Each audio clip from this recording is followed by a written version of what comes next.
Bonjour. Aujourd'hui, on explore ensemble une nuance vraiment essentielle en japonais. La différence entre des, desu et mas, masu. Oui, bonjour. C'est un point, c'est vrai, qui pose souvent question quand on débute. Hmm, Pour ces discussions, on s'appuie sur des extraits d'un guide qui traite justement de leur distinction et de leur usage. d'accord. On rappelle juste pour mémoire qu'on a déjà vu un peu les hiragana, les katakana et la structure de base des phrases. Vous savez, l'idée du hamburger avec le sujet et le verbe aux extrémités. C'est ça. Notre mission aujourd'hui, donc, c'est de bien clarifier l'emploi de des et mas. Ce sont des fondations absolument nécessaires pour construire des phrases correctes et surtout polies. On va y aller tranquillement. Alors, pour commencer par la base, quelle est vraiment la distinction fondamentale entre des et mas? Pourquoi c'est si important de ne pas les confondre? C'est simple, mais oui, crucial. Des est un auxiliaire, une copule, on dit parfois. On le trouve à la fin des phrases où le prédicat, c'est-à-dire ce qu'on dit du sujet, est un nom ou un adjectif. Mhm. Ça exprime une affirmation, un jugement, un état.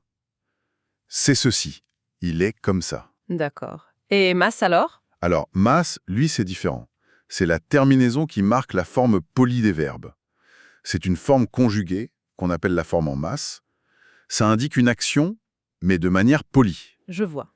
Donc la règle d'or, si on peut dire. Ils des avec les noms et les adjectifs, et mas à la fin des verbes. Ils ne se mélangent pas directement comme ça, à la fin d'une même idée simple. D'accord, très clair. Est-ce qu'on pourrait avoir des exemples concrets pour bien visualiser la truc? Bien sûr.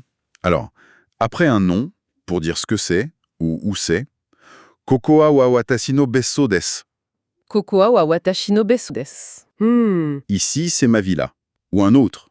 Supara wa kombinu no tonari desu. Supara wa kombini no tonari desu. Le supermarché est à côté du combini. Ok. Voilà. Et après, un adjectif. Prenons un adjectif en a, comme kirei, beau ou joli. Oui, Yoko-san wa kirei desu. Yoko est belle. Simple. Et avec les adjectifs en i, comme samui, froid, Alors là, c'est intéressant. Kyo wa samui desu. kyo wa samui desu. Aujourd'hui, il fait froid. L'adjectif samui se suffit techniquement à lui-même, mais ajouter des rend toute la phrase plus polie. Ah oui, donc le des ici, c'est plus pour la politesse générale de l'énoncé que pour la grammaire pure de l'adjectif lui-même. Exactement. C'est une marque de respect envers l'interlocuteur. Et bien sûr, il y a les formes négatives comme dewa arimasen, n'est pas, et passé comme deshita, était. Très clair pour des. Parlons maintenant de masse. Qu'est-ce que c'est exactement cette forme en masse dont on parle? C'est tout simplement la forme de base des verbes quand on veut parler poliment. C'est celle qu'on utilise dans la plupart des situations courantes, avec des gens qu'on ne connaît pas, au travail, partout où un certain niveau de formalité est attendu. C'est vraiment la première conjugaison à apprendre en somme. Oui, absolument. C'est le standard poli. Et comment ça se manifeste au quotidien? Des exemples d'utilisation? Ah ben tout le temps. Pour manger, tabemas. Pour aller, ikimasu. Pour étudier, benkyo shimasu. D'accord. Dans une phrase, ça donne asagoran au tabemas. Je prends mon petit déjeuner.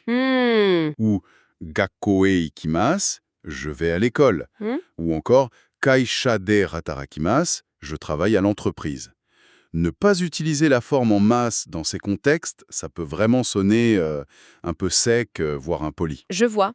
Donc, si on voulait résumer très simplement pour ne plus se tromper, la clé, c'est quoi, Sam? Je dirais, pensez à ce qui termine votre idée principale. Si c'est un nom ou un adjectif qui décrit quelque chose, C'est des. c'est ça.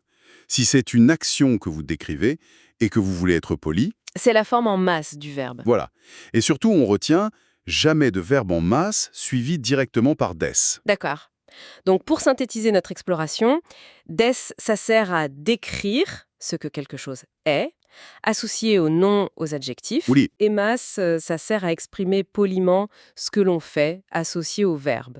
c'est exactement ça. Maîtriser cette distinction, c'est vraiment une étape fondamentale pour communiquer avec clarté et surtout avec respect en japonais.